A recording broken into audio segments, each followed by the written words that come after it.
I didn't run away from the explosion. Someone said they saw me running away. I walked away. That was Danny Greene. My name is Kevin, and this is History Goon.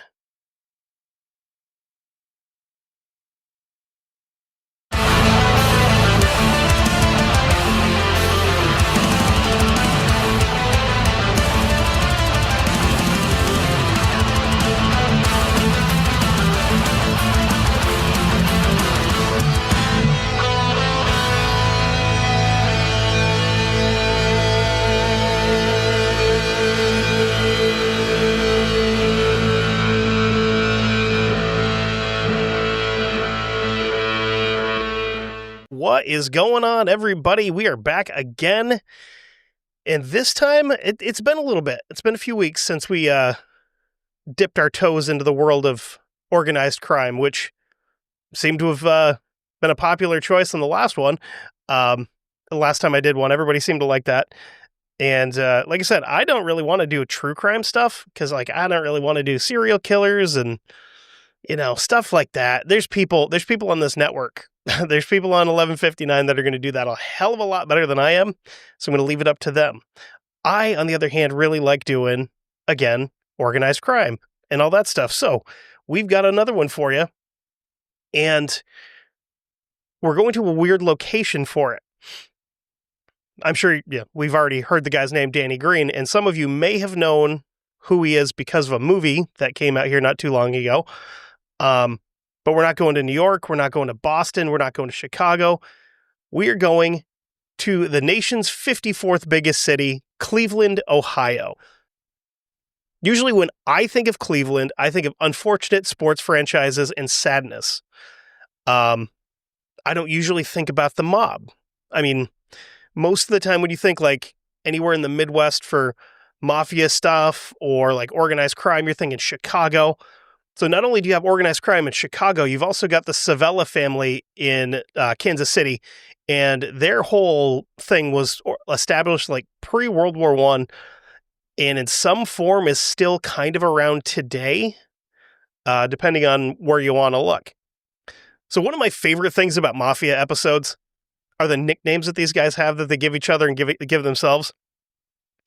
A couple of examples. These are a couple of guys from the Midwest. You have Joseph Joe Church DiGiovanni and Charlie the Wop Carrillo. There's some way better ones depending on where you want to look and how far you want to go. But we're not here to talk about those guys today. We are here to talk about Danny Greene, and we are going to start with a very unfortunate beginning. Things got bad before Danny even entered the chat here. His parents, John Henry Greene and Irene Cecilia Fallon Greene, were 20-year-old Irish immigrants, and they'd been forced into a shotgun wedding with the Justice of the Peace on November 9th, 1933. Danny is born 5 days later at Cleveland St. Anne Hospital, and sadly for him, Irene was a small, somewhat frail woman, and after squeezing Danny out, she starts to hemorrhage internally. After 3 days in the ICU, she would end up passing away. The official ruling being, official cause of death being an enlarged heart. So now we got to put ourselves in John's shoes. He's had a rough week here. Over the course of 8 days, he went from being a new husband to a new father to a new widower. With all that going on, it kind of slipped John's mind to name his son, which, you got a lot going on, and you should probably have, maybe named your kid before your wife had passed, so you guys could have figured that out, but that's okay. He didn't end up actually naming his son until after his wife had been buried, and he just kind of went, we'll call him Daniel. That's my dad's name. So all of this stress could have been caused by the grief of everything that's going on. Also could have been the fact that John is a raging alcoholic that can barely hold down work at any of the steel mills in Cleveland. But one way or another, it was now just him and Danny. So right around now, the U.S. is starting to come into the Great Depression, and it's going to make finding work doing anything difficult, especially anything that could support John's drinking habit. Oh, and he also has to support his son. He did eventually get a position as a salesman for the Fuller Brush Company, which if you've ever been to a high quality restaurant like a Ponderosa Steakhouse or a Red Lobster, anything like that, where you see the servers going around with that little like wheelie thing on the handle that looks like a vacuum but doesn't make any noise. That's a Fuller brush. I had to do the looking into that, and now my Facebook algorithm is full of like restaurant equipment and cleaning stuff, and it's just fantastic. If his son wasn't a priority over his drinking, it's safe to say that working probably wasn't either, and John soon lost that job. He and wee Danny would end up moving in with John's father, Dan the elder. John's mother had recently passed due to an illness, and by their alcoholic powers combined, they equaled to less than one reasonably good parent for poor little Danny. And soon after, Danny would be placed in the quote-unquote care of the Children's Village of St. Vincent de Paul in Parma, Ohio. The orphanage had been converted from a farm and into a home specifically for the sons of Irish immigrants that couldn't, or in this case, wouldn't take care of their kids. This place consisted of 12 cottages for the boys to live in, a dining hall, a school, a church, a kitchen, a laundry room, and a powerhouse. Each of the 12 cottages would come equipped standard with 2 nuns that tried to give some type of stability to the boys' lives. When Danny arrived, there was somewhere in the neighborhood of like 450 kids and 35 nuns on the grounds, which is not a real good split. Danny spent around 5 years at the orphanage, and in that period of time, his father had remarried, and he came to get him in 1940. His father and new stepmom were living in a tiny apartment, and his new mom was not a fan of little Danny. And this is a bit of a system shock for the poor kid, because he went from an environment where he had adults that actually cared for him and tried to help him and took care of him, back to a drunken, violent, abusive life with his father. So that's got to suck. That's got to be rough for this poor kid, where most of the time you'd think being turned over to an orphanage, you're going to have a worse time than you would at home. No, not the case with Danny, as we're going to see. For any infraction that he caused around the house, he'd get booted and backhanded. And eventually, at a still very young age, he ran away back to the orphanage. And like, home life is bad when you want to go back to an orphanage. That's sad, I think would be the best way to put it. This happened enough and with such frequency that John pretty much just said whatever and gave up on Danny altogether. He wouldn't be allowed to stay at the orphanage, though. So Grandpa Daniel would take him to live with him at his tiny, tiny top floor apartment on East 147th Street in the neighborhood of Collinwood. So this particular neighborhood is a melting pot for European immigrants. It's full of Italians, Irish, Eastern European, basically, your poor whites that would all congregate into one area. And now that he's got a little bit of stability in his life, he starts attending St. Jerome's Catholic School, which is a private high school. But since he was, shockingly, being, an Irish immigrant, a Catholic, he could attend for free. And he was a very, very smart young man, but didn't do well with classes. I can sympathize with this. I more than once remember hearing my mother tell me that, after parent-teacher conferences, the teachers think you're smart, but you just don't apply yourself. And I could picture that's probably what they want to say here, but it's the 1940s, so they don't know how to say that right. He did, however, excel at baseball and skipping class. I did see something funny, like this is way before grades and ability to play sports were linked together, where like you could be a fantastic like star football player, best player on the team, but if you have like a D in English, they're not going to let you play. That's not how it happened back in the day. He was so good at baseball that on days where he had games, his teachers would just let him sleep through class so that he'd be well rested for the game after school.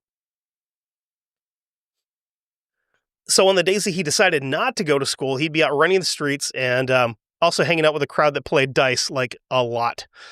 And he apparently used to take his buddies for everything that they were worth, playing craps, and then they'd all get picked up by the cops and dumped back at school, only to be back out on the corner throwing bones the next afternoon. Getting into all this trouble forces the nuns at school to make him join the Boy Scouts.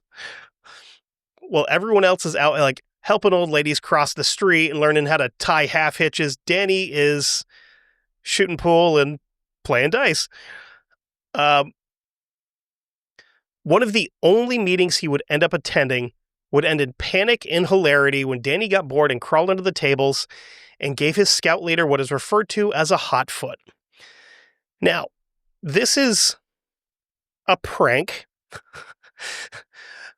Also attempted, I don't know if I'd go as far as to say attempted murder or maybe like grievous bodily harm. Yeah, that probably would be better, I guess. Anyway, it's when you set somebody's shoelaces on fire. And he thought this was just the funniest thing in the world. The Scoutmaster, on the other hand, did not, and physically threw him out of the Boy Scouts, like carried him to the door, kicked the door open, and threw him out onto the sidewalk, was like, don't come back. You don't get a merit badge for that. Go away. During his later years of high school, he made enemies with a crew of Italian kids, and they used to beat the crap out of him on the regular. But we all know if there's anything that the Irish enjoy, it's a good fight. Like, I mean, I grew up with a lot of people of, I don't want to say, it's like the whole thing where you're like, Americans go to Ireland and they're like, oh, I'm Irish. I have my 3 times forever, whatever, great aunt came over here from wherever. And then like, oh no, you're just a dick. You're not actually Irish. But people of Irish heritage. I grew up with a lot of people like that. And I think it's genetic, but they do really like to fight. And most of them are pretty good at it. He was often outnumbered 3 or 4 to 1, and he gave almost as good as he got in a lot of these fights. Grandpa Daniel finally had enough of all the fighting and shipped him across town to St. Ignatius, which is a different high school. This trip would require him to take 2 different buses to get there. This didn't last long because, the school had a much lower tolerance for his tomfoolery, and he would end up back at the same school that he started at. So his first day back at his old school, the Italian kids start back in on him. Sometimes he brought it on himself, though.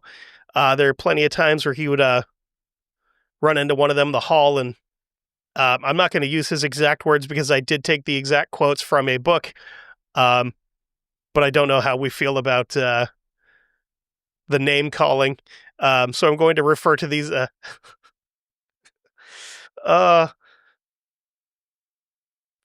It's called a chicken Parmesan Americans. Okay, that's where we're going to go on that one.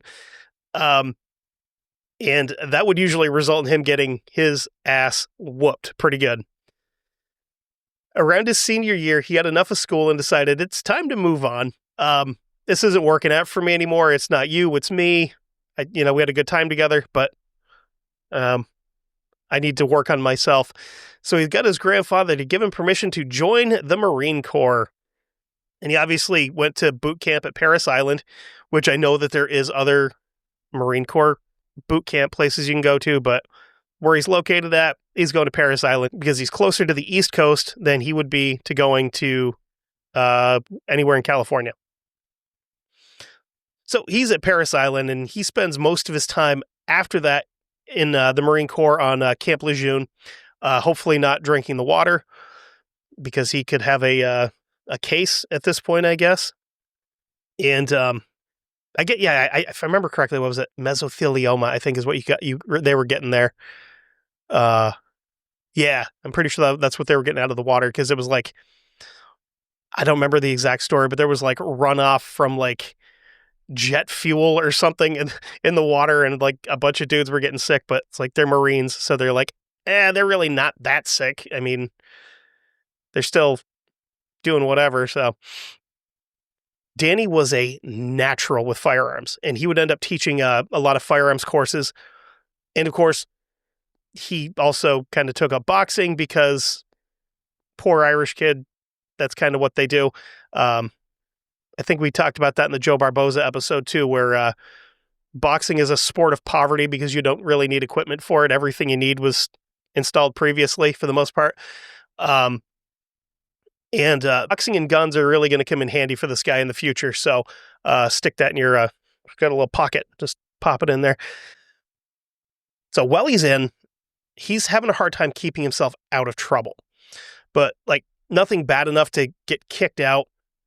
They just shipped him from base to base until his enlistment time ran out, at which point he'd get an honorable discharge.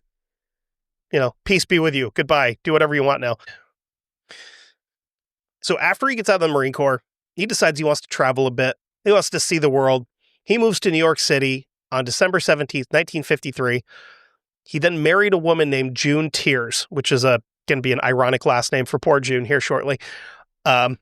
Soon after, they moved back to Cleveland, where he got a job as a brakeman in the rail yards in the neighborhood of Collinwood, where he grew up.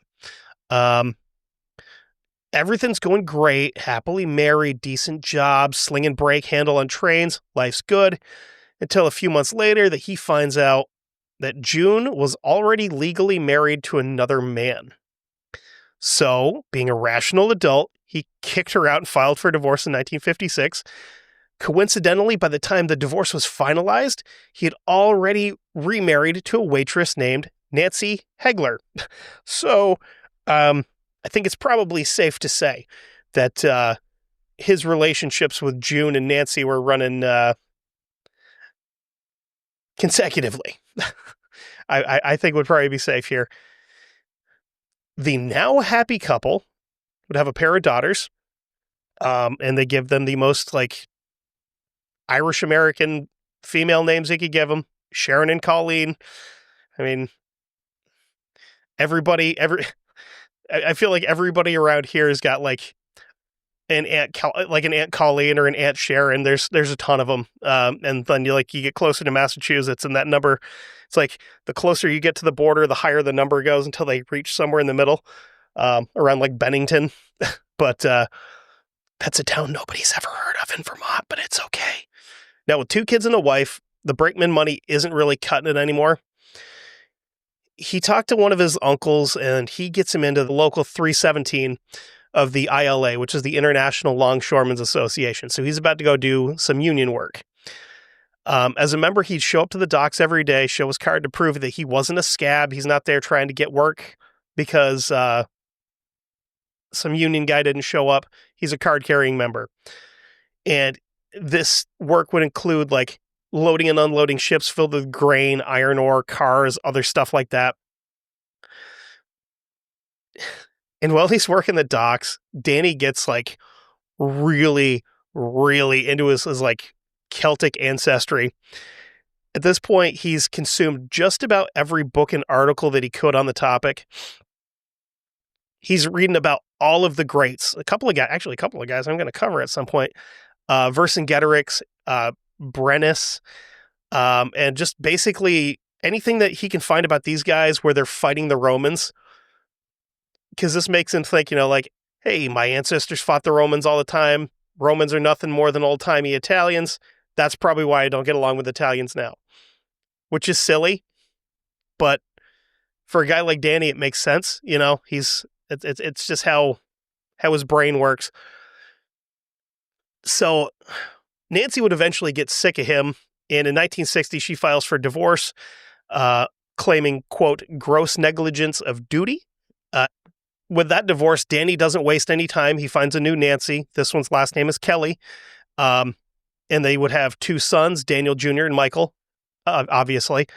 They also have a daughter named Kelly. So had she not taken his last name, their daughter's name would have been Kelly, which, God, that would have been unfortunate. Anyway, ugh. Hi, my name's Mike Michaels. Get a little creative here, folks. Come on. You can do it. So we're going to head back down to the docks. Danny has earned a reputation as what's called a dock Walloper, which is a pretty self-explanatory thing. Anytime there's disagreements or conflicts, Danny would beat the piss out of one of his fellow workers with either fists or anything he could find handy close by. With negotiating skills like this, he quickly became an unelected leader on the docks. Whenever 2 guys had a problem, They'd go to him instead of the boss. He really expanded his reputation when he had a run-in with an official by the name of Sigvald Refnes. Refnes? Revsnes? Sigvald. We'll call him that. Is making the rounds, checking on everything, and finds our buddy Danny sleeping in a cargo hold and fires him on the spot. This wasn't a popular decision with the dock workers, or, obviously with Danny. Not long after he's fired, a chunk of machinery accidentally takes a tumble and hits Sigvald, and this injury would end up costing Sigvald the stevedore his leg. Nobody was charged for the accident because, it was an accident. Pretty common knowledge, though, amongst most of the boys on the dock that it may have been a case of Danny and maybe not an accident. Anyway, it turns out that Sigvald was just like a giant rectum anyway, so nobody was really too upset that this guy lost his job and lost his leg and whatever. This may come as a shock, but the union and the docks in general are crazy corrupt because that's kind of how things like that work, unfortunately. If you need to see it, not if you need to see, you do need to see. If you've never watched the show The Wire, go watch that. Season 2 is based completely around like a lot of like dock workers and stuff like that. And there's like a human trafficking element of it. And there's big cover-ups. And first of all, The Wire is just like fantastic. It is one of the best cop shows that's ever been made. There's literally not a bad season or episode of it at all. But season 2 does revolve more around like dock workers and stuff like that. Really good. Or you can go watch the old movie On the Waterfront. Also very good. But in this case, the head of the dock workers union went by the name of Walter Weaver. And he was a big proponent of the what they referred to as the shape up hiring model. So how this worked is everyone would gather first thing in the morning. They'd be handpicked by the foreman. The best way to make sure that you got picked was to, kick up a percentage or two to the boss to grease some palms, So you're going to pay them to pick you to come work. In 1961, someone went to the regional head of the union and told them about what was going on with Weaver, and he's running the docks, quote, as if he owned them, and he's taking bribes for work. Needless to say, an election's going to be held because Weaver's getting fired. Over the course of a couple years, Danny Greene went from like kind of a bum sleeping in the cargo section of boats, while he's working, maybe not, but possibly most definitely causing grievous bodily harm to a coworker that fired him, to being elected the head of the ILA for the Great Lakes District. We're going to meet another character here who is he's going to stick around for the rest of the story. Ed Kovacic, a Cleveland detective, had this to say, quote, "He was very charismatic. He was also very tough. That's what you need to become head of the Longshoremen's Union around here." Danny didn't waste any time making improvements and updates to the ILA headquarters. He stepped in and he really Irished this place up. He had the letterhead changed to Kelly Green, had the interior painted the same Kelly Green color. He had thousands of Kelly Green ballpoint pens made up with the ILA seal on them, handed them out to members. He had the bylaws reprinted on fresh white paper, and you guessed it, Kelly Green ink. This was then pinned to the brand new Kelly Green bulletin board. This is insane. Oh my God, there's so much green, I forgot. He bought himself a nice brand new Cadillac, and guess what color that was? Oh God, I couldn't imagine if the interior was the same color too. A newspaper reporter came around to write a column on the new updates to the HQ, and Danny told him, quote, "Before I got here, headquarters was a storage crate and a light bulb on a cord.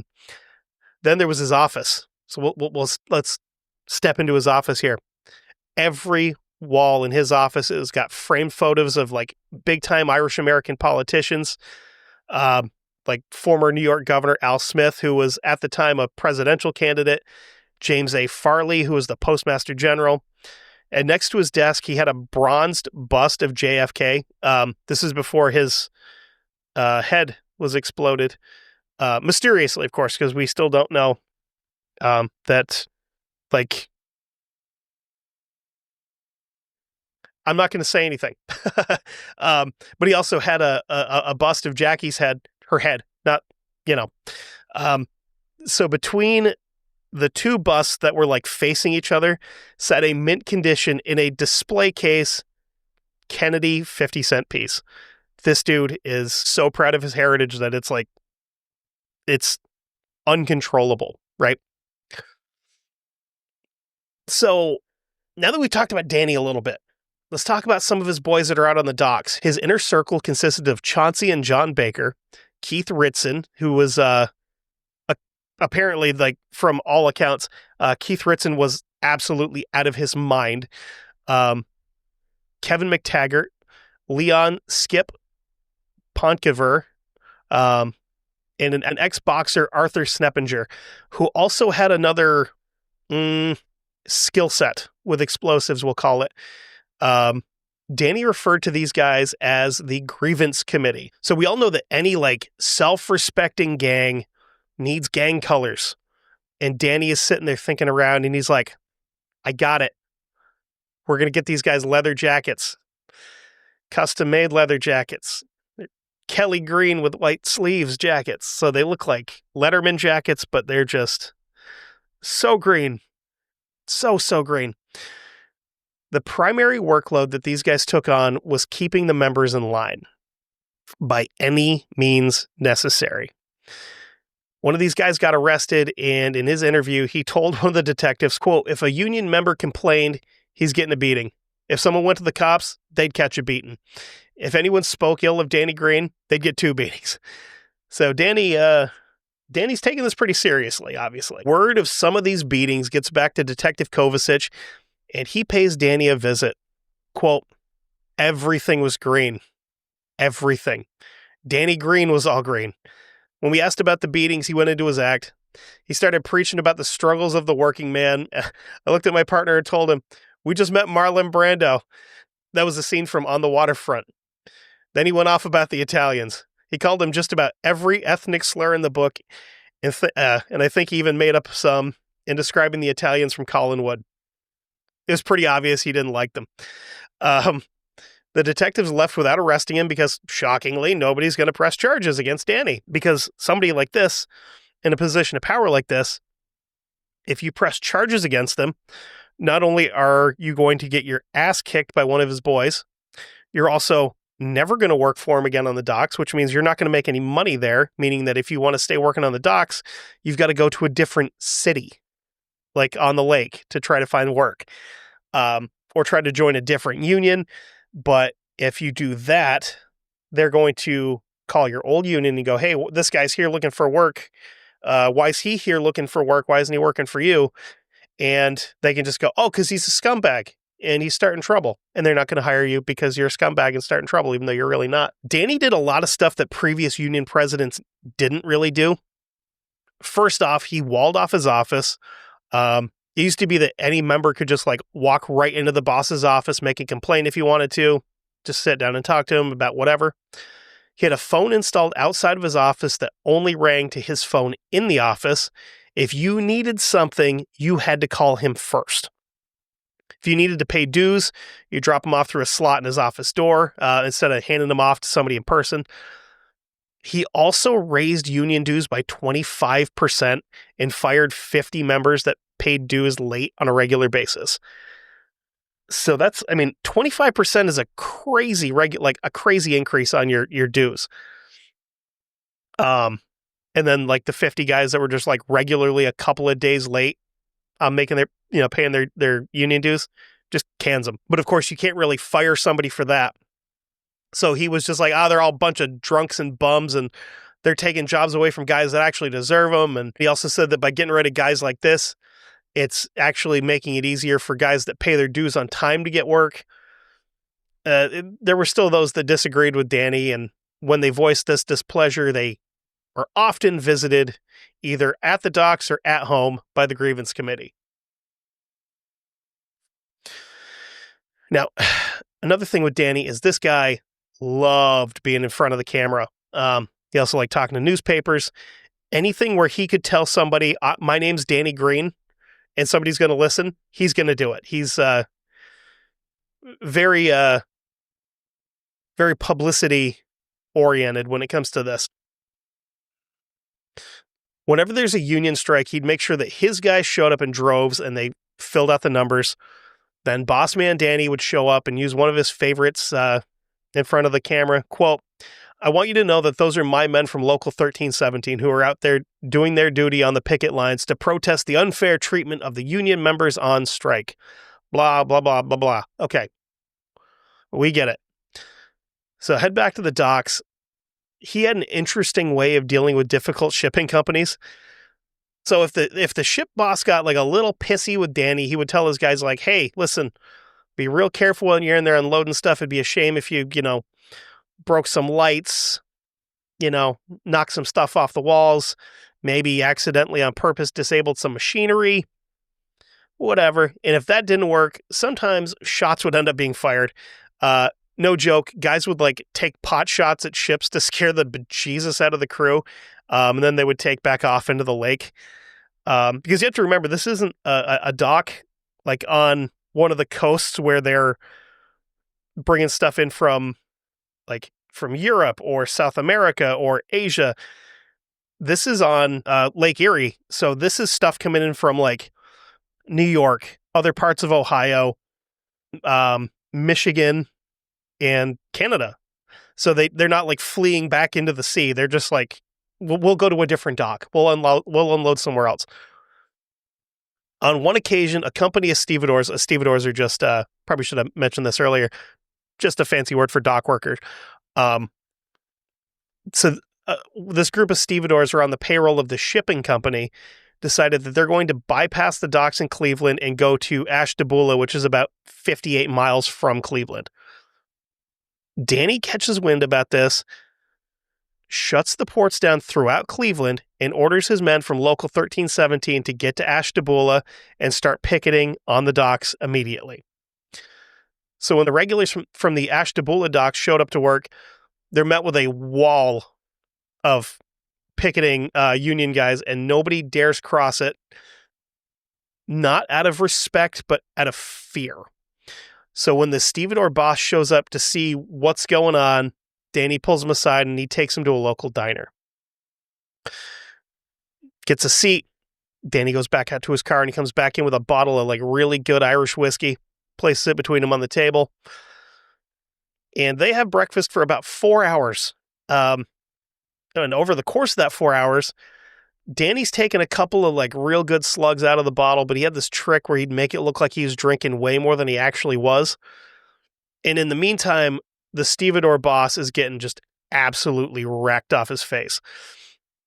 By the time the stevedore was like poured back into his cab and back to the docks, Danny had gotten him to sign a document that the company that he worked for, which was the Best Labor Service Company, would be doing business exclusively with the docks that Danny controlled, which by the end of the day would also include Ashtabula.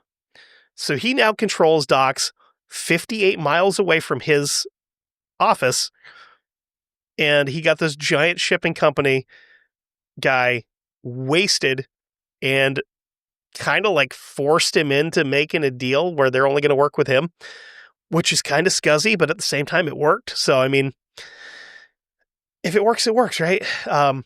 He also worked a deal where every ship associated with that company would pay a $4,000 fee that went into a retirement fund for particular ILA members named Danny Greene. So every time one of these, what was it here?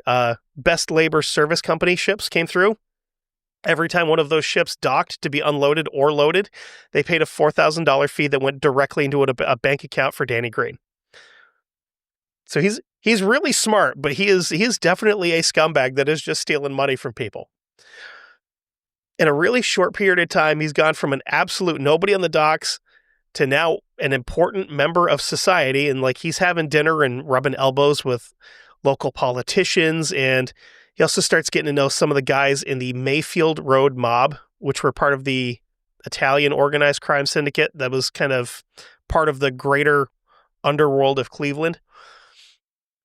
One of the cool places that he'd go hang out with his new Italian friends, which is really strange because, we remember how he was in high school and how he was with the cops there, where he's like, I don't really like these Italians. But anyway, he's hanging out at a place called the Theatrical Bar and Grill, which has been a mob spot since the 40s. Danny's here. He's doing some scheming.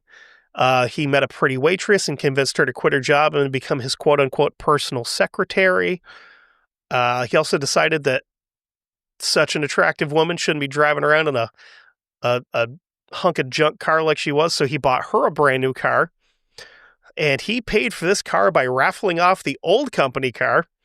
And here's the really, really sleazy part about how he does this.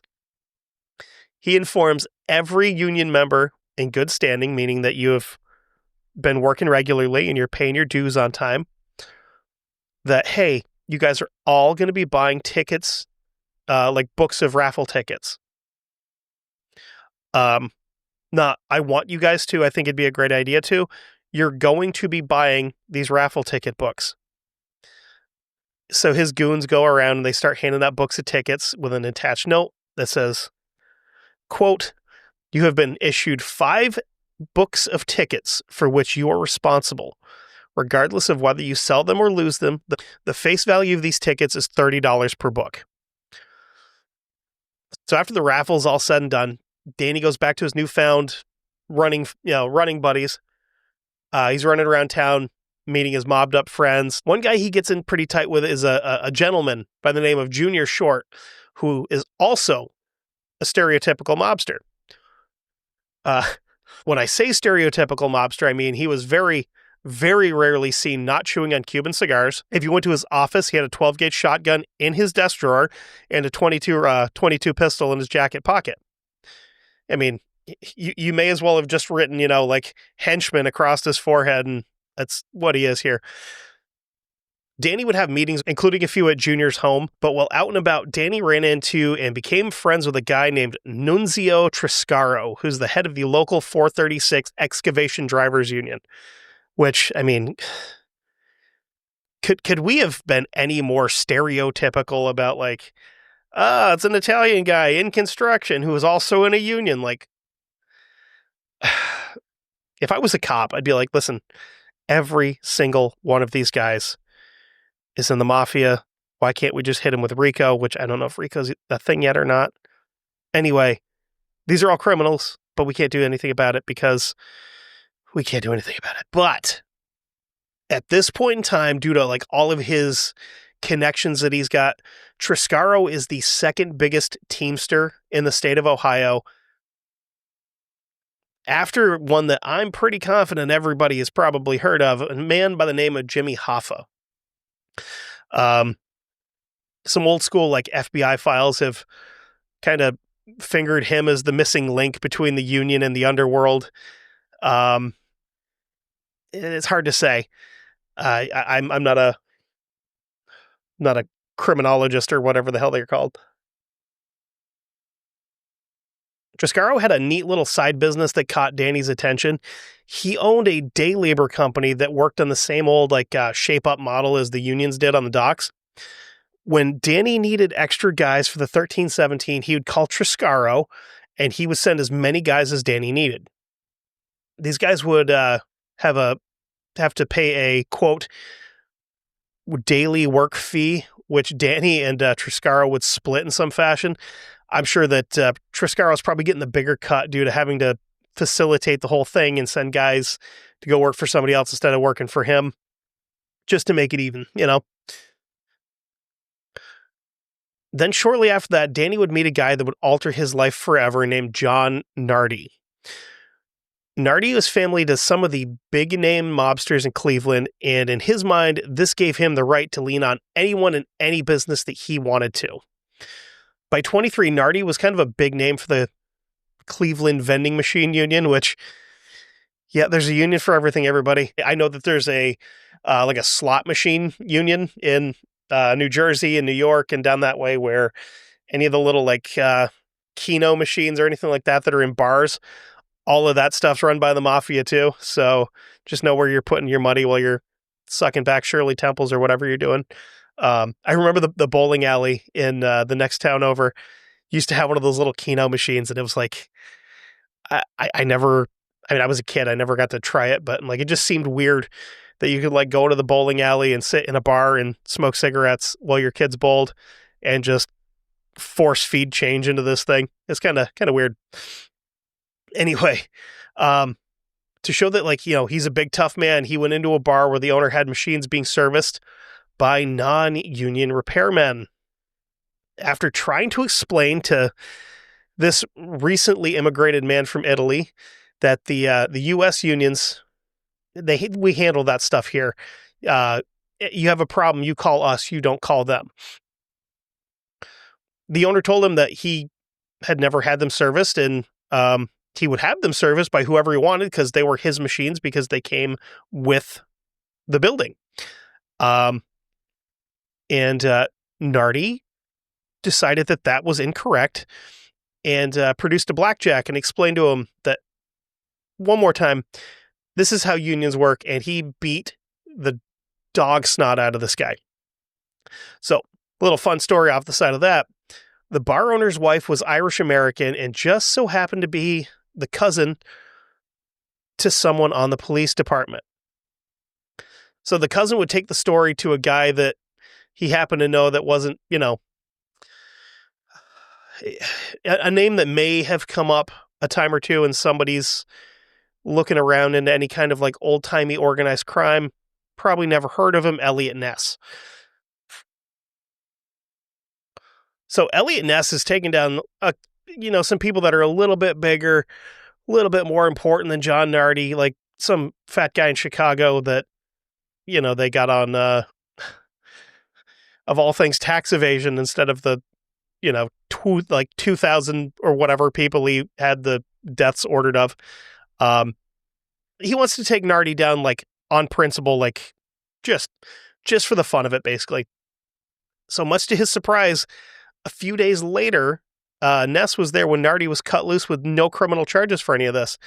And this is kind of when Elliot Ness has had enough, and he's been through a full, long career of seeing just people being released for no reason, especially high-end criminals that he had spent so much time fighting and trying to put away.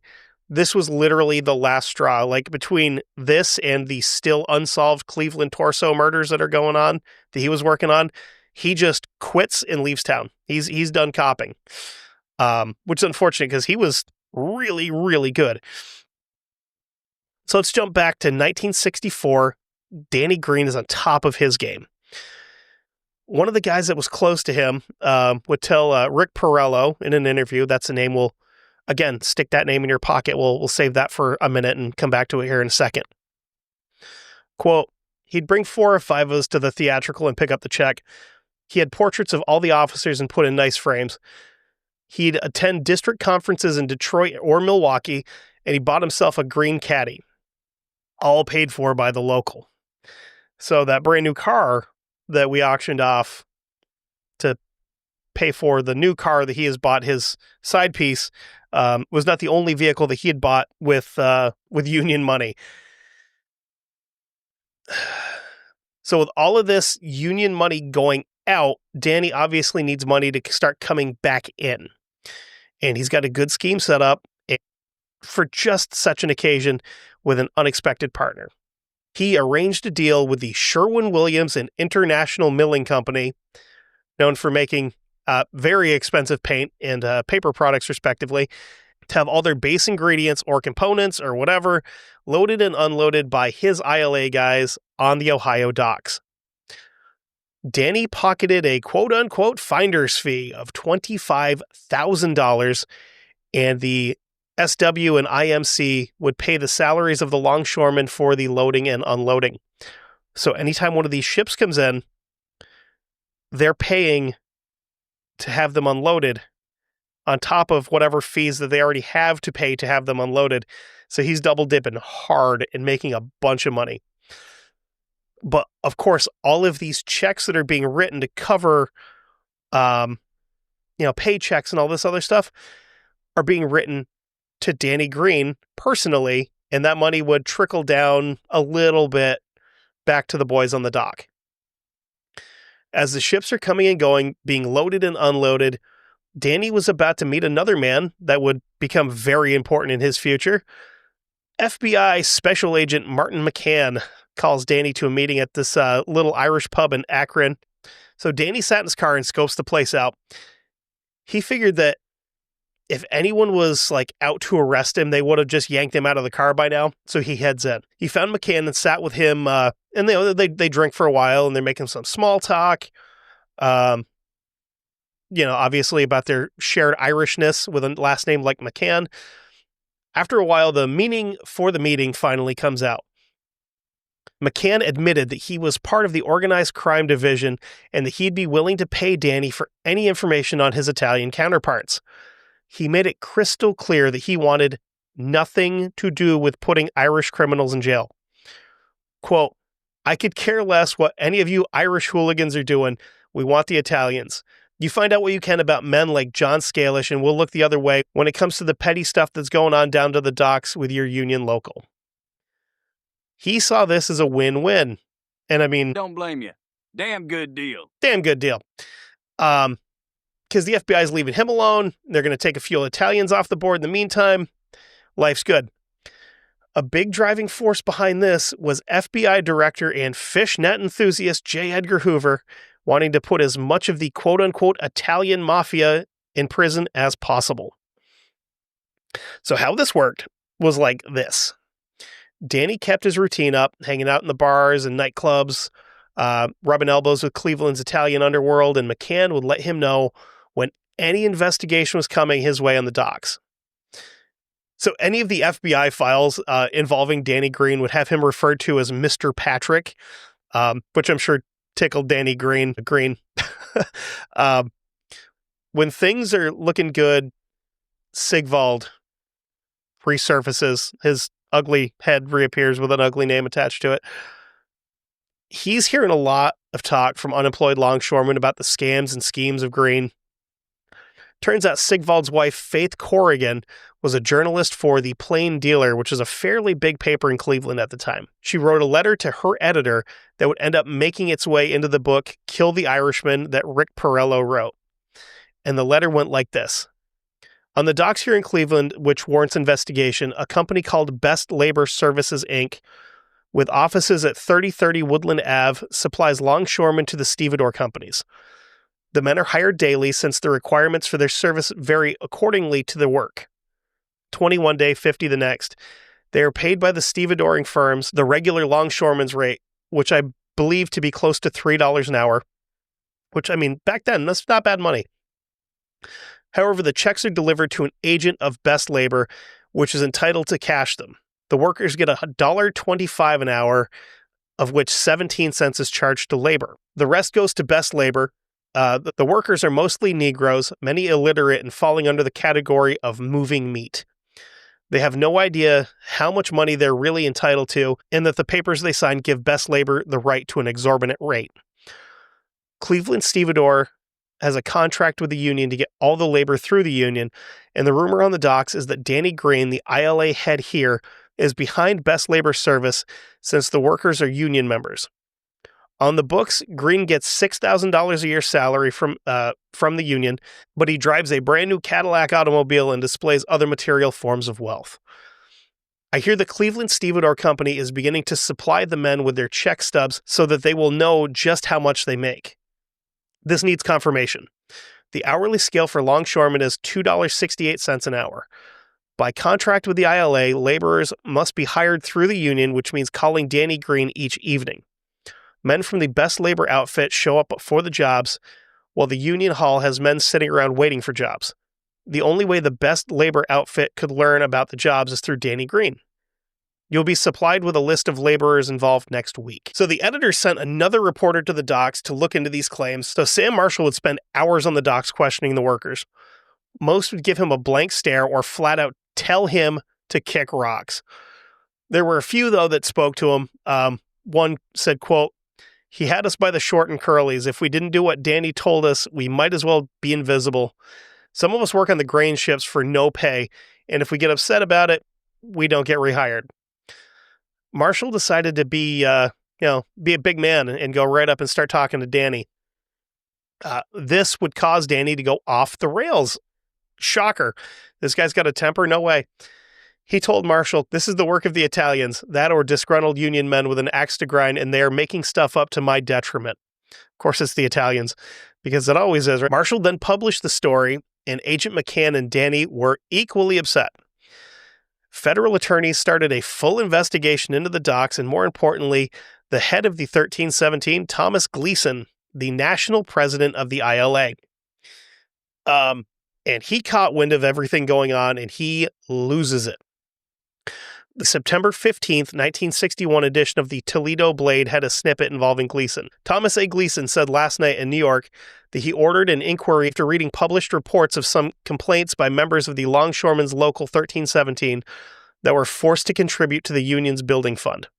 Mr. Gleason also said he received a petition signed by 92 Local 1317 members demanding that their union be placed in trusteeship immediately so that we can hold a, quote, free election for leadership of their choice.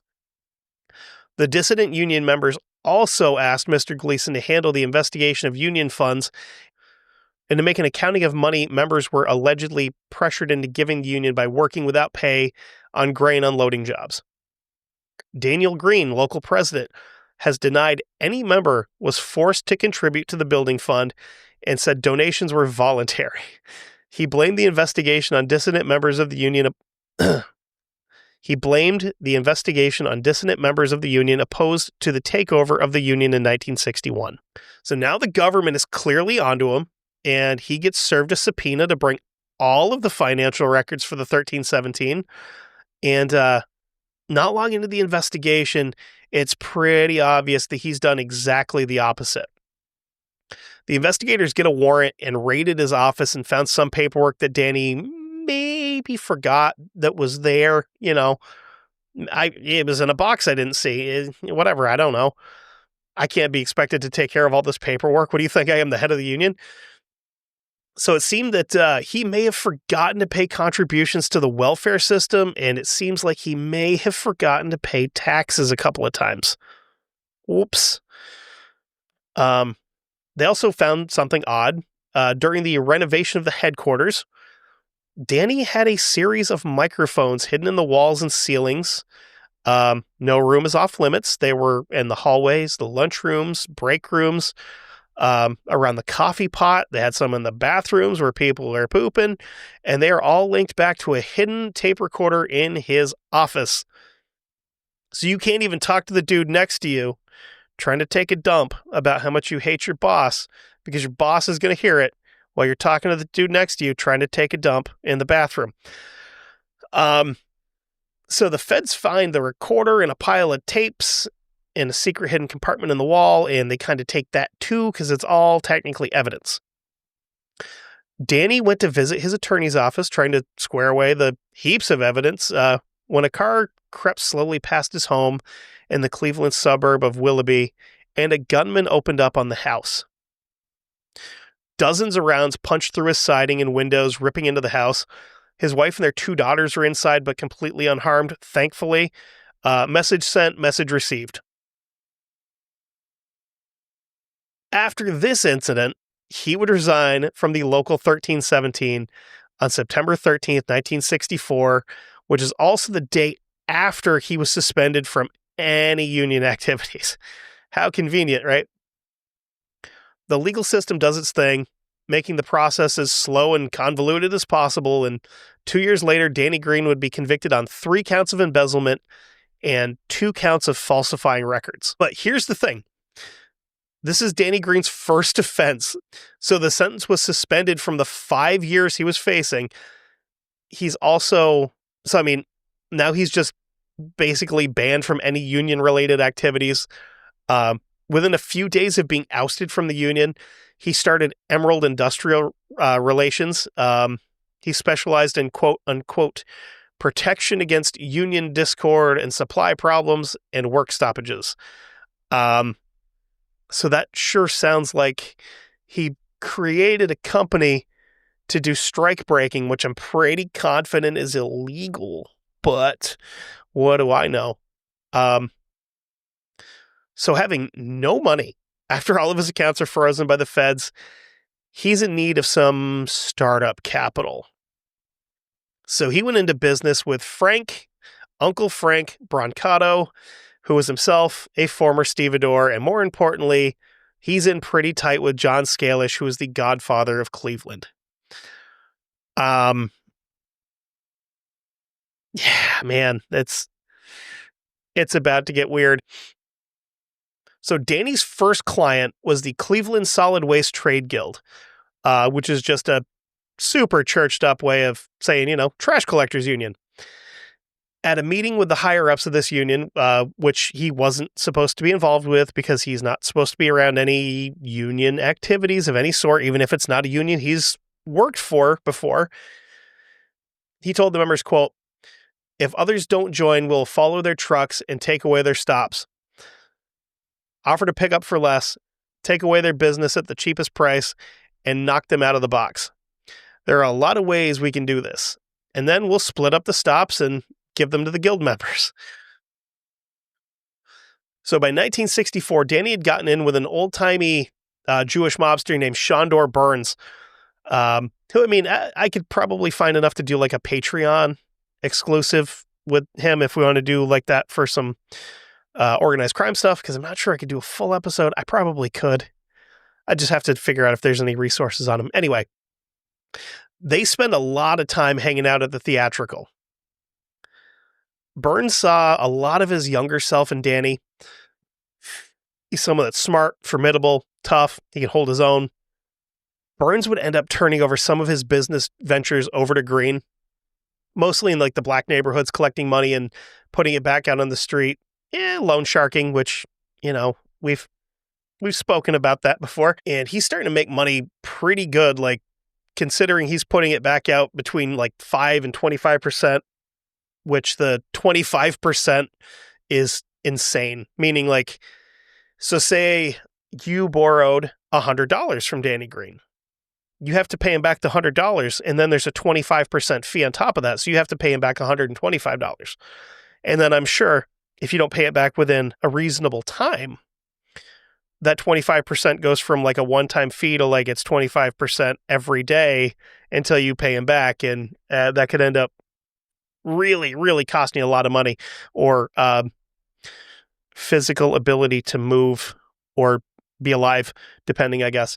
In 1967, Burns gets hemmed up for bribing a police officer. That officer also showed up to, be the chief witness against him in court, which not great. Aside from that, the IRS hit him with charges of, quote, underreporting assets. So instead of fighting everything, he just kind of pled guilty and he's sent off to the Atlanta federal prison on tax evasion charges. And this would leave Danny in charge of all of Burns' rackets in Cleveland. In 1971, Burns somehow made parole and returns to the streets of Cleveland. And in between parole meetings, he could be found at his old haunt back up at the theatrical. Greene would see him pretty frequently there, and they would always be talking business. One of these talks found Burns telling Danny that there's a customer that wasn't paying up and a message needs to be sent. Burns didn't want him dead, so he told Danny, like, no fists, no guns. He wants to bomb his house to really, like, send the message home. So Danny parks his car a block from the target house with a live bomb sitting on the bench seat next to him in his car. Danny has no experience with explosives, and he wasn't super comfortable about having this thing in his car. So he readied himself, he lit the fuse, and stepped on the gas. Game plan is to just chuck it out the window at his house like he's delivering newspapers. Danny didn't realize that this fuse is going to burn off as fast as it does. So he's driving, he's got the fuse burning a little bit faster than expected, and he decides to just abort mission and get this bomb out of the car. So he throws it towards the open passenger's window, and here's where things get real fun. So he throws this Looney Tunes style bomb towards the passenger's window. It bounces off the inner door frame and lands smack dab directly in Danny's crotch. He's wrestling with the bomb and the door handle at the same time. And just in the nick of time, he opens the door and falls out of the car. And as he's falling, he rolls the bomb off of his crotch back in. So as he's sliding across the pavement, the bomb explodes and blows the roof off of his car. Danny's a little banged up. He ruptured his right eardrum in the blast. So he would kind of have hearing issues on that side of his head for the rest of his life after that. Then just like scrapes and bruises and road rash and all that. Not all that much worse for wear, I guess. When the police arrived, because, I mean, a car exploded in a neighborhood in a residential area, Danny told them that he was, in fact, the victim of a drive-by car bombing. And that the only thing that saved him was, of course, the luck of the Irish. Almost blowing himself up didn't stop him from continuing to work with the union. So he meets back up with Frank Brancato, and he brought him in and made him responsible for bringing in new union members, and he'd bring Art Sneppinger into the fold, our member of the grievance committee, with explosives experience that probably would have been a better candidate for bombing this dude's house than Danny. Whenever new members refused to join, Danny would send Art to deal with them. If he couldn't convince them with words, he would just, blow their trucks up. In one case, a guy named Mike Fratto joined the union. This guy was the father to a herd of children. He's got 14 kids with 3 different women, but he was generally a good-spirited guy. Like, he got along with everybody. He'd, joke around and have fun. He was apparently a good dad, even though he had, 14 kids with 3 different women, but he seems like a decent guy. So he's in the union for a while until the likes of Danny Greene get involved, at which point he left because, in his words, quote, "The guild was a beautiful thing at first, but then the wrong people took control. I didn't need that anymore." And he said that to a newspaper reporter, which was a pretty not smart idea on his part. Danny sent his bomber out to take care of Fratto after reading about that in the paper. Sneppinger had kind of mixed feelings on this, though, because he had become buddies with Big Mike. Like, they're boys. Like, him and Mike would hang out. They'd go have beers. How's the, clutch of children? They're good. So Sneppinger plants a bomb on the bottom of Mike Fratto's car one night. As he's walking back to his car, he's got a change of heart, and he returns and he removes it. He then took it a step further and he called Mike and told him, "Hey man, I just planted a bomb on your car. I took it off. Danny Greene's the one that sent me here to try to kill you." Sneppinger would leave the guild after that. He moved to a new place, left his wife and kids on their own, basically put himself in witness protection by getting as far away from Cleveland as humanly possible. Because he knew that if he were to stay around and Danny Greene were to find him, he's done. He's a dead man. Danny, on the other hand, was not in a rush for payback, at least with Sneppinger. Within a few weeks of the bombing campaign starting, Detective Kovacic got a tip that Sneppinger was his guy, that he was, this is the dude that's blowing stuff up all over the place. He sent some of his guys out, and they found him and dragged him back to the station so he could have a little chat with the detective. Sneppinger was a better bomber than secret keeper, and he spills his guts to the detective, and he told him all about the stuff Danny's been doing with the union, all the below board stuff that's going on. And the biggest surprise to the detective is that he finds out that Danny Greene is an FBI rat. The police turned Sneppinger loose. I'm not sure if they could get more out of, I don't know if they would have been able to turn him loose and be like, "Hey, go try to get more out of Danny and bring it back to us." I don't know if that was the game plan or not, but they cut him loose. October 31st, 1971, Danny called Sneppinger to a meeting and told him that he wanted the job done and he wanted it done right, and he wanted Fratto dead. Aside from the trash hauling business, Fratto was also the co-owner of the Swans gas station in the Coventry Village area of the city. Around 1 a.m. on November 1st, a massive explosion rocks the area of the gas station. When the police arrived, they found a smoldering corpse under a bunch of heavy debris about 10 feet from the east side of the station. The body didn't belong to Fredo. It's Art Sneppinger. It seemed like that he had a bit of a slip up, and he may have blown his payload prematurely. And it turns out that Mike Fredo wasn't even at the store when it exploded.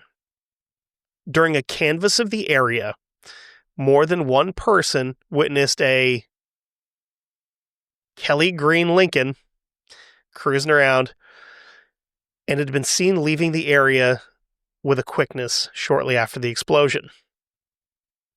So over the course of the next month, Mike Fredo changed his life. He figured, like, he's the target of the bombing. He took a few steps to protect himself here. He got himself a neat little unregistered handgun, which, I mean, I'm not saying anything, but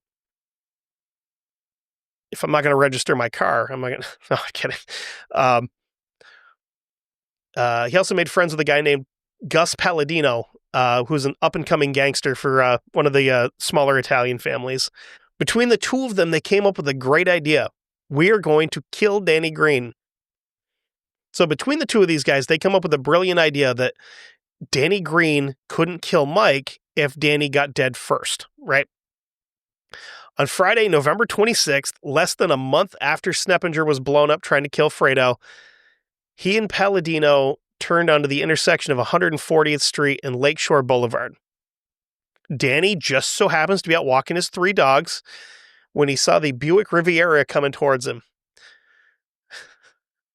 The car slowed down and the two exchanged pleasantries of, quote-unquote, you Mick mother***, said Mike. Danny responded in kind, yeah, you spaghetti and meatball American. So after this exchange, Fredo pulled his piece and starts firing out the window. Danny does the right thing. He lets go of the dogs because a gunfight is no place for dogs. I mean, there's a series of documentaries about what happens when you kill a guy's dogs. He kills like 1 million Russian gangsters. So he grabbed the .38 that he kept in his waistband, and Danny ran up on the car while Fredo is still firing. From what was said later, Fredo kind of fired his revolver dry and he's trying to reload. The car took off and Danny fired twice at a distance of 25 feet. One round hit the passenger side mirror. The other hit Mike Fredo right between the eyebrows. So to put that into perspective, 25 feet with a .38 caliber revolver on a moving target to hit some dude in the face is a pretty good shot. Like, I don't think I could do it. I mean, especially like you're all like jacked up on adrenaline and you're like, oh, I got to find my dog still too, but I got to kill this guy first. That's pretty good. So by the time Palladino got to the hospital, Mike Fredo was much closer to room temperature than he was that morning. Danny went into hiding until that Sunday when he called the Cleveland Police Department and asked to speak to Detective Jim Fierst. The two met at a seedy hotel and Danny pled his case of self-defense. Fierst believed him, but told him he still had to go downtown and like put everything on record. He told them that he thought he just winged the guy, but then he saw the papers the next day that he died and he decided to kind of like lay low for a while.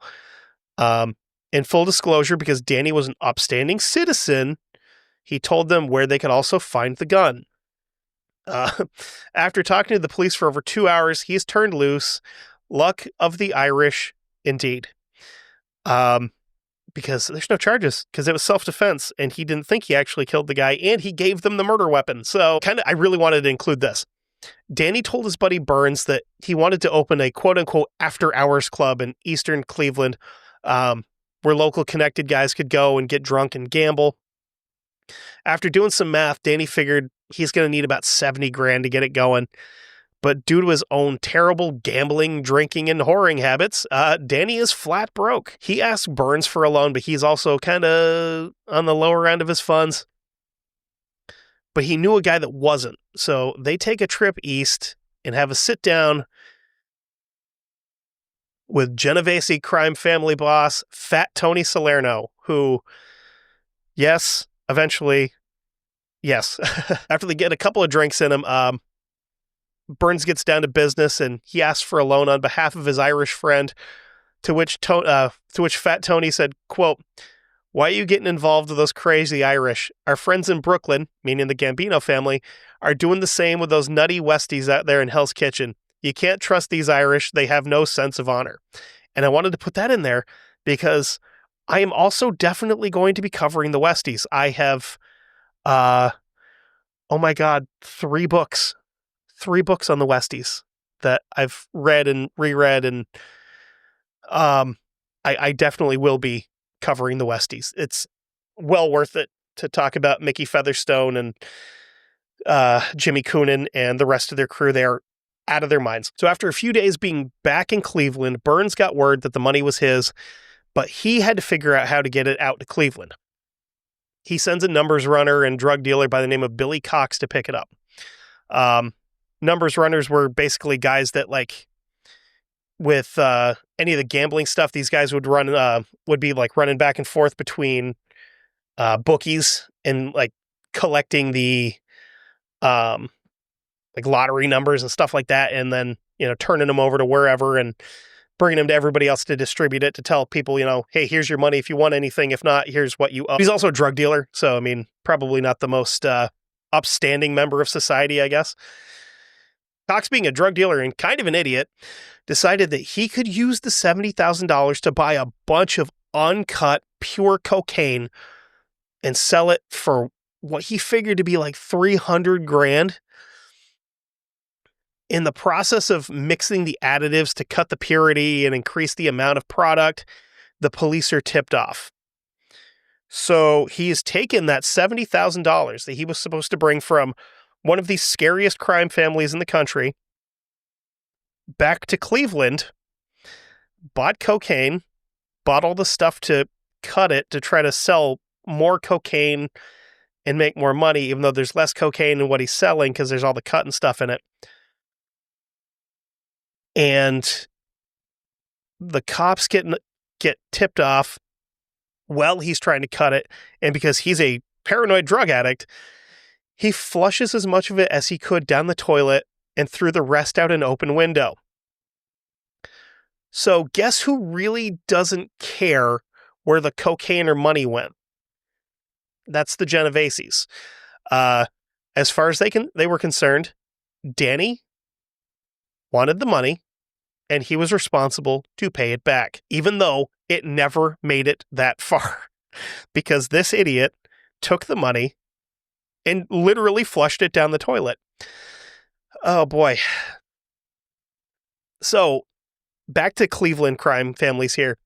After the death of John Scalish, a guy named James Blackie Licavoli is elected the new boss, and due to his friendship with John Nardi, Danny is about to find himself at odds with Burns and the Italians out east.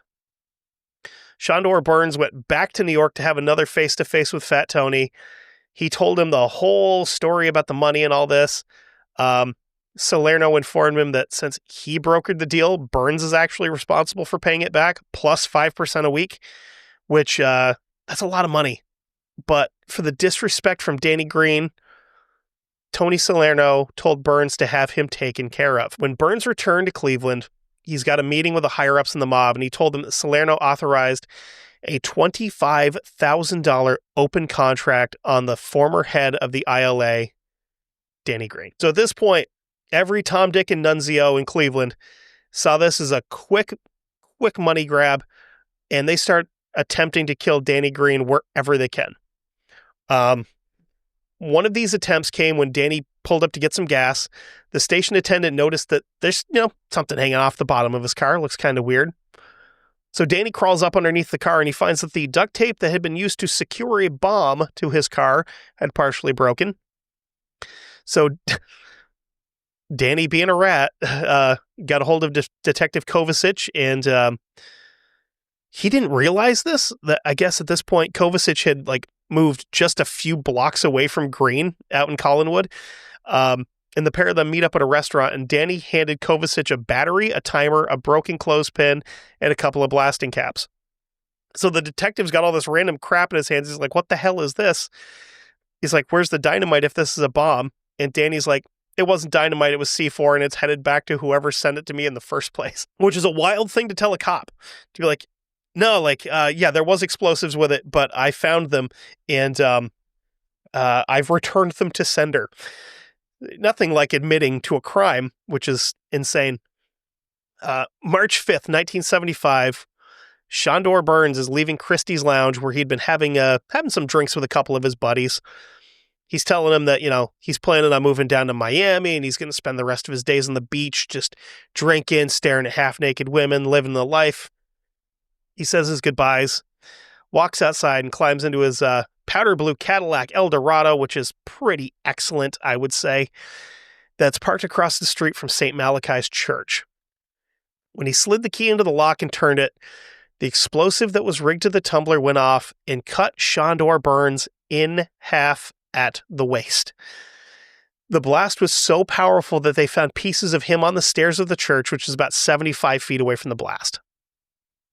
One of the guys he'd been drinking with came running out and saw him laying on the ground, grabbed Burns under the arm and tried to drag him to safety and realized that he's only dragging the top half. Anybody want to wager a guess as to what the type of explosive used in this was? Because it wasn't dynamite, it was C4. Wonder where that came from. Anyway, the death of Burns didn't fix any of Danny's problems, it made it worse. Not long after that, Danny and his wife separated, and he moved into an apartment not far from where he'd grown up. Here he made what could have been a fatal mistake for a normal human being when he walked into the clubhouse of the local Hells Angels and basically told them to keep it down with the motorcycles. And if they didn't, he's going to blow up their clubhouse because they're making too much noise, drawing too much attention to the neighborhood. This is probably him trying to keep the cops and feds out of the area. Which, I mean, again, telling the Hells Angels to not be Hells Angels, they probably could have killed him right there. I don't know why they wouldn't have. Unless they're just like, this guy's got balls to just walk in here and tell us to shut up. Another pretty common thing that a lot of gangsters do, that Danny would also do, is he made friends with all the neighborhood kids. He's spending hundreds of dollars a week on the ice cream truck for local kids and helping old ladies cross the street. I mean, he is a Boy Scout after all.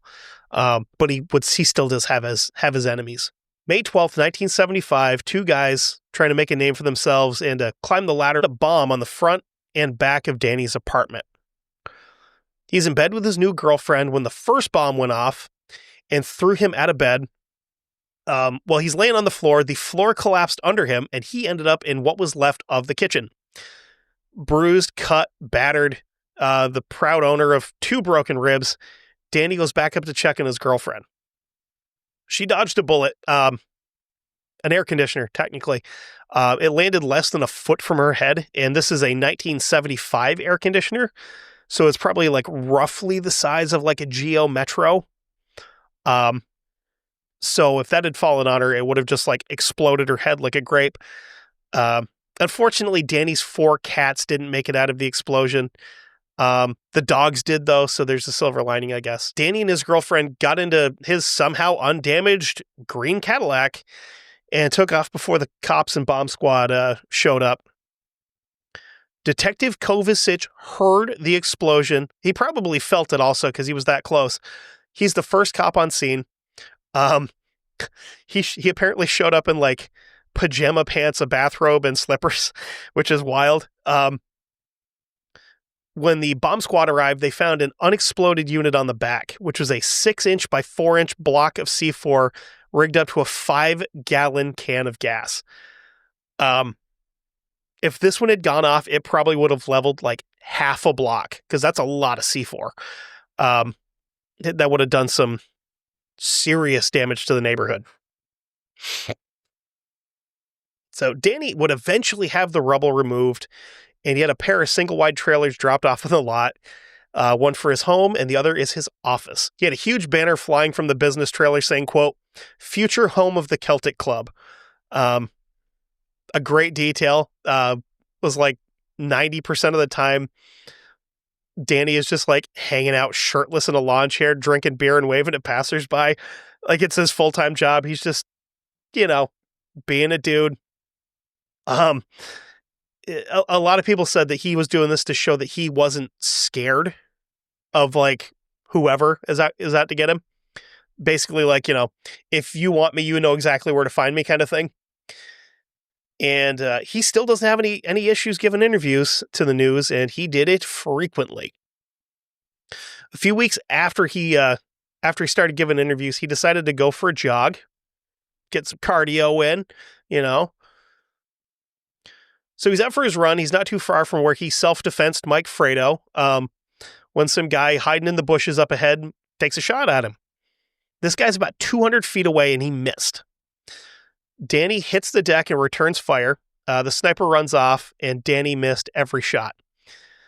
But, again, since this is not a ballistics podcast, because, I don't think a lot of people would want to listen to that, 200 feet away is a bit out of range for a 38. 200 feet is, and that's more like you want a rifle or a shotgun at that range. 200 feet for a shotgun's kind of pushing it unless you have slugs, but that's fine. And a 38's not really a big round anyway. So a New York Times article came out after Danny's death stating that this would have been the 12th attempt on his life in 7 years. Cleveland Magazine published a poem, and this is so bad, but I have to read it. It's so bad, and I'm so sorry that I have to read it. Published a poem that was sent in by a reader called The Ballad of Danny Greene. And it goes like this. Among the crow, the stories say, a man was judged by fiercest foe. Many scalps a brave chief took. He fought his way to fame.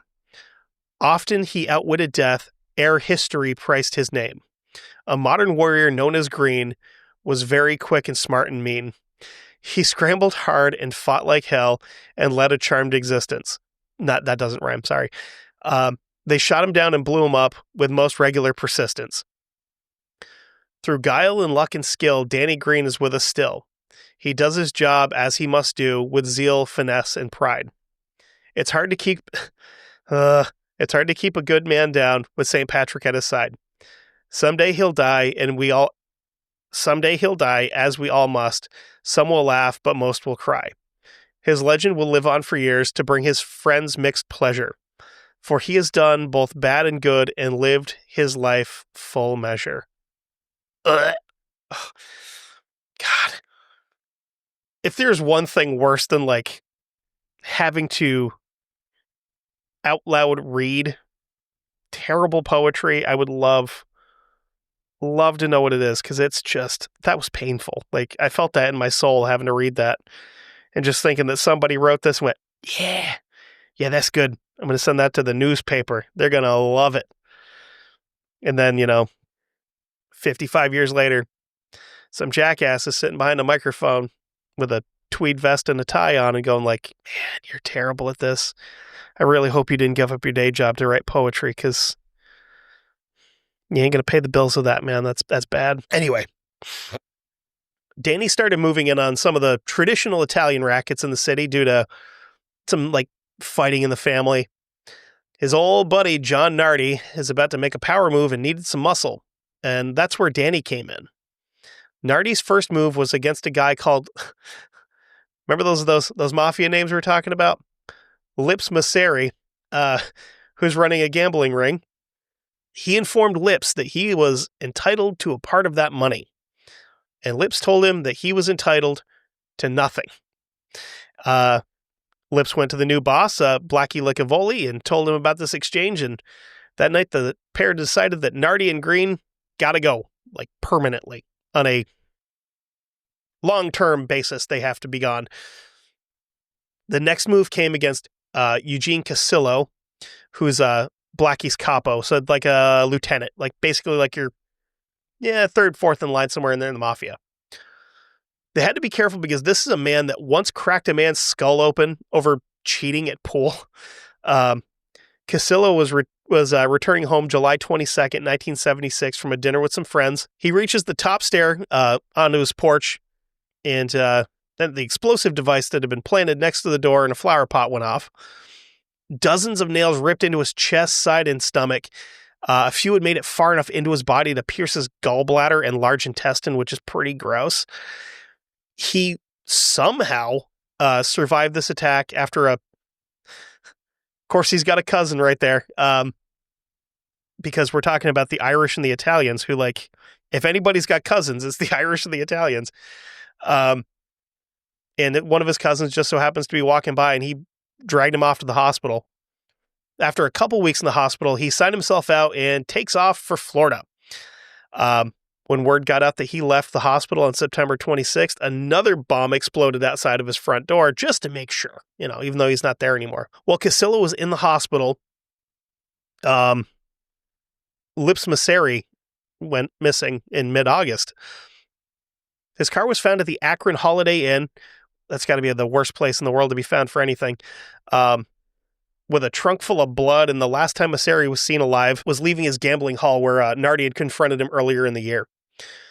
You can't kill a mob underboss and get away with it, generally. And word came from the five families in New York City. The five families, like, a very big deal because they were kind of like, they were competitors, but they also worked together somewhat. But the five families were the Buonono crime family, the Colombo crime family, the Gambino crime family, the Genovese crime family, and the Lucchese crime family. And word came from them that until the Greene-Nardi problem has been solved, the Cleveland families are going to be, quote, put on the shelf, meaning that until the situation's concluded, they're not going to be doing business with them. And they need to clean their own house before they were allowed to have company again, basically. So Blackie called a meeting of his inner circle, and they decided that they needed to bring in an outsider. They called Jimmy the Weasel Fradiano, who is an acting boss. He's like out on the West Coast. I'm not sure if he was like California or Nevada, somewhere out that direction, but he's out on the western half of the country. He met with the new acting underboss, Tony Dope, which I don't know if that's his real name or not. And they conversed at the hotel near the airport in Cleveland. While this is going on, Blackie is in New York having to sit down with a newly crowned head of the Gambino family, Paul Castellano. Tony Dope is telling Fradiano that the plan is to lure Greene and Nardi to a meatpacking plant in New Jersey, which is not far from a place that they frequented. They wanted to kill them and freeze their bodies, which sounds like some stuff that another guy that I may cover, even though the more I learn about him, the more I think he's probably at least 70% full of it. Richard Kuklinski, the Iceman, would have been involved in, considering he did work for all five families, according to him. And I mean, yeah, he's a very interesting character because he'll tell all these wild stories about how he killed like 17,000 people. And, he killed, he's the one that actually like killed Jimmy Hoffa, and he knows where he was buried. And like they put him in a barrel, and then like the barrel was dug up and sent to Toyota for scrap metal because we were doing that back in the 70s and 80s, I guess. But I don't really know. I mean, I was going to say I don't want to speak ill of the dead, but he was a scumbag, so I don't know. I don't know how much of his stories I believe. There's a really good book written about him called Iceman, but again, it's all him just telling stories to the author, so it's like you kind of got to take it with a giant grain of salt. But anyway, late in 1976, Tony Dope and Blackie invited Ray Ferretto to a meeting. This is a big opportunity for Ferretto to make a name for himself. So Ray assembles his crew and they start planning. They didn't know that a dozen times before Danny had escaped death, but early September of the same year, Nardi is leaving the American Brotherhood Club in the Little Italy part of Cleveland when a sniper started ripping off a couple of shots at him from a nearby bridge. Sniper fires a handful of shots before people, come running out, and Nardi dove into his car and stepped on it. So he escapes unscathed here. A few days later, while sitting at a red light, a car pulls up next to him. He dove to the floorboard as a shotgun shredded the driver's side of his car. So after the second attempt on Nardi, Danny has his guys plant a bomb on Ali Calabresi's new Lincoln Continental. Calabresi is a supporter of Blackie, so he's obviously an enemy. We have to make sure that we get this one guy who probably isn't the one trying to kill him, is just, associated with. Calabresi shared a driveway with his neighbor, Frank Perico. Frank Perico is just a regular dude, no connections with anyone, just a hardworking guy. He'd park his car behind Frank and leave his keys under the floor so that Frank could move the car when he got out to go to work in the mornings. So when he turned the key to move Ali's car, it sent bits of Frank in all directions, including bone fragments and gore, against the side of Calabresi's home. Keep in mind, Danny is covered. He's still ratting for the FBI. So anything that's being done here, he's really like, I don't know. You can't really say that I'm doing anything wrong because I'm doing exactly what my handler wanted me to do by getting information, and maybe or maybe not I'm associated with some of these killings, but you can't really prove it, so I'm fine. So after this, Greene and Nardi knew that they're kind of marked, so they head for Texas. They purchase a massive cattle farm, which is a good idea because neither one of them have a single clue what they're doing, trying to raise cattle. It's kind of like run down and in need of a lot of repairs, and probably more repairs than it's actually worth. Then Nardi does something really, really stupid. He plans a trip to New York to have a meeting with Paul Castellano because Paul Castellano owned a series of meat packing plants and he had some knowledge of the beef industry. Remember, we were gonna try to lure these idiots to a meat packing facility? Like a couple minutes ago, we just talked about this. We're going to try to lure them here to do this, and instead he just shows up on his own accord to ask for help, even though these people are actively... Anyway, oh God. This guy's IQ is right around the same as his shoe size. So Castellano knew that Danny still owed money to Fat Tony, and he also knew that there was a target on these guys. I'm not sure why they did it this way, but Nardi and Greene went back to Cleveland and parked at the airport and flew to New York. Apparently, 1976, Texas has no airports. I hold on here. Just for a laugh, I'm going to do some on-the-fly research. So, Cleveland, Ohio, to Texas, just in general, I guess. So let's call it Dallas, right? We're gonna say that they were outside of Dallas. Okay, so if these guys were outside of Dallas, just as a example, because I can't just let this go. My brain doesn't work that way. They would have had to driven 17 hours from Dallas to Cleveland to then fly to New York City, which is like a 2-hour flight, if that. The stupidity knows no bounds here. This is so dumb. Anyway, so they meet with Castellano, and he told him that he would consider their proposition and had one of his boys, take them back to LaGuardia to fly him back to Cleveland. As soon as they're in the air, a call is made to Butchie Cisterno, who's who's at the airport hotel in Cleveland. He drives over to Danny's car and plants a bomb under the hood. He's got a garage door opener that's set to the same frequency as the blasting caps, and he's going to blow Danny Greene to hell from his hotel room. When Greene and Nardi arrive back at the car, Cisterno gets all fired up, and as soon as Danny closed the driver's door, he starts hitting the button on the garage door opener, and nothing's happening. Nothing's happening. Nothing's happening. Why is nothing happening? The car started and took off, and Butchie just keeps hitting the button, and nothing's happening, so he's getting all nervous. When they get back to his trailer, one of Danny's guys pops the hoods to check the oil and finds the bomb. Luck of the Irish again. Danny put out feelers to the underworld and found out about the contracts on his head and Nardi's head. And he told Nardi, quote, "Blackie's my friend. He wouldn't hurt me. I've known him my whole life." That is what we call in the business burying the lead. May 17th, 1977, John Nardi finished a Teamsters Union meeting as the secretary-treasurer.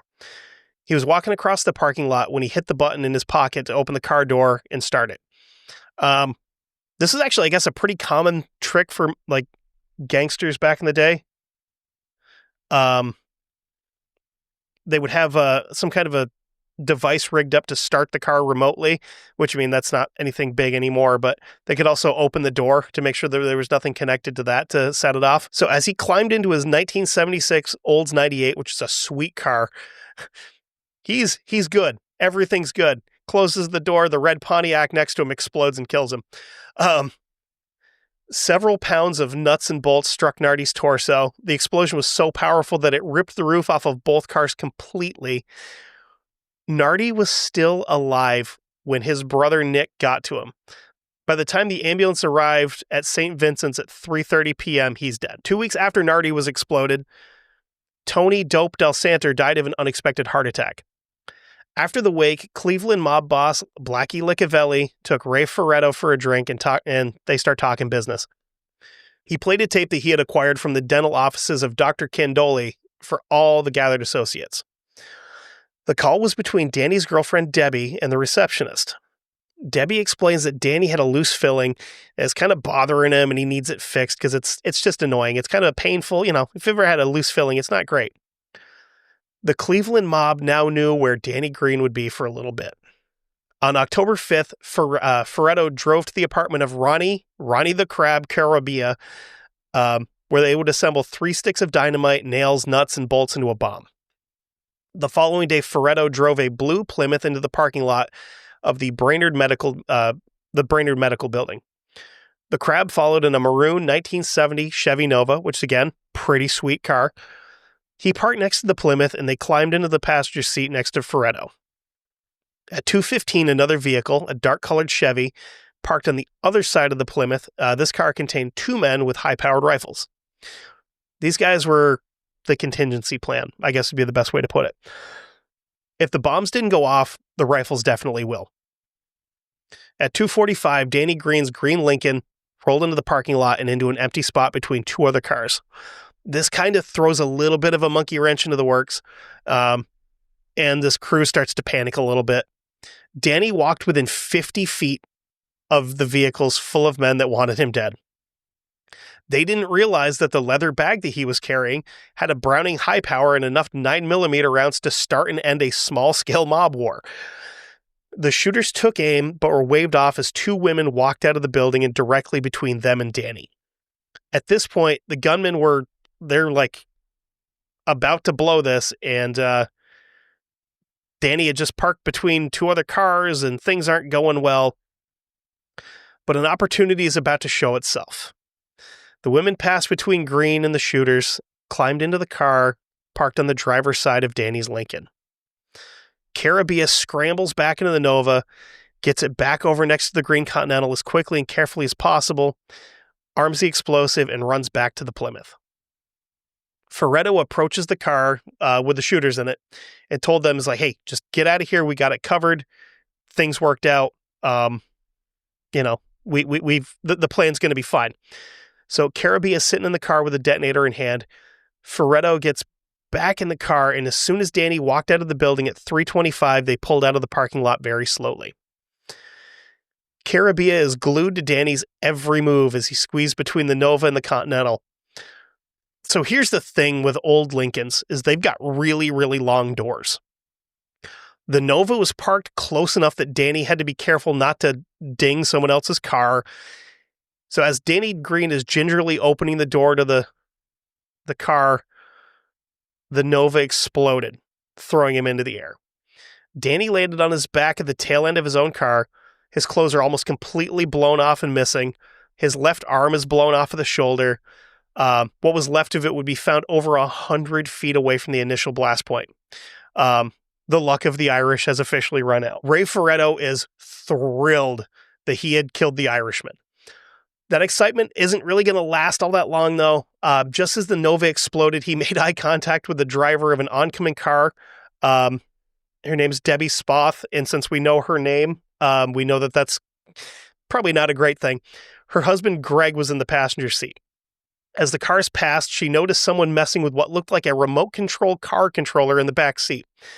Flying pieces of car almost hit them, and Greg told her to get the hell out of there, and she did exactly that.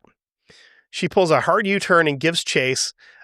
Greg's like, go, just like he's egging her on, like trying to get her to catch up because he wanted to get the tags on the car. Ferretto probably thought this crazy broad is like trying to get away from the explosion, so he doesn't really pay attention. He couldn't have known that she was the daughter of a Berea city detective, or that she had a really, really, really good memory, or that she's also a really gifted artist, which is going to work in her favor as well. When she got home, she called her father, Art Volpe, and told him that she had drawn a picture of this guy and wanted to get in contact with the Cleveland PD. So he spoke to Lieutenant Andy Vagno, told him that he had information on the explosion, including a drawing done by a first-hand witness. He told Vagno to keep it quiet so that the local cops could make the bust, not the feds, because this is a time where we still don't want to cooperate, you know. So the next day, Debbie and Greg go down, Lieutenant Vagno, and she brought her drawing, and Vagno brought Ferretto's mugshot. He handed it to her and asked if this was the guy. She handed him back the picture and the sketch and said, "You tell me, Lieutenant." And he agreed that he, in fact, was the guy. And he then pulled photos of all of his known associates. Greg and Debbie both fingered the crab as the man with the remote. Mid-November of 1977, Ferretto would be picked up by the FBI in Pittsburgh and extracted back to Cleveland. There's still a lot more to the story, but at this point, it kind of like turns into a court procedural, and that's really not what I'm all about. I'll end it with a quote from a man that wanted to put him away on something easy. He didn't really want to see him go out the way that he did. He had a lot of respect for him. It's kind of professional courtesy. And that would be somebody by the name of Detective Ed Kovacic. He had this to say, quote, "When Danny Greene got blown up, there was this picture in the newspaper of Danny's severed hand pointing outward with his index finger. And I said to my partner, you know what he's doing? He's pointing at the guys who got him, and he's going to get every one of them." And he did. He got every one of them. Danny Greene was one unique person. He was not a run-of-the-mill hoodlum of the type I'm used to dealing with. He said to me once, "All us Irish go to heaven." I'm not sure if he was right or not, but if I'm lucky enough to pass through the pearly gates, I'd be astounded to run into Danny Greene. More likely he's in a hot place with no cold water and no air conditioning. So that was Danny Greene. That was a big episode. I was kind of debating a couple of times whether or not I wanted to break it into two. I had fun. Danny Greene was a hoot. With that being said, I'm trying to wrap it up because it's been 2 hours. Head over to the Facebook page, go to facebook.com or whatever it is, Facebook, just go to History Goon on Facebook. Everybody's got Facebook. It's not hard. We'll let you on the page. As long as you're like the right kind of weirdo, we're good. You can head over to Patreon, patreon.com/1159media. $5 a month will get you early access to my show. It'll get you early access to Luther's show, Guestnicity. It'll get you early access to both of Chase's shows, Tethers and Almost Fiction. Gets you early access to the Never Daily. It gets you early access to 911 calls with the operator. That's so much content, and it's $5 a month, and you get like backdoor access to most of those other shows except mine, because like I'm just reading, and you don't really need to see me not be able to read, right? If you want to support me directly, I've got a Ko-Fi. It's a ko-fi.com/historygoonpod. You can make donations there. They'll go directly to me. If you want to do it, it's awesome. If you don't, that's also awesome. Rate, review, and subscribe wherever you can. So with that being said, we're all going to die someday. So go out and do some goon shit and leave a mark on the world, just like Danny Greene. Thanks, and have a good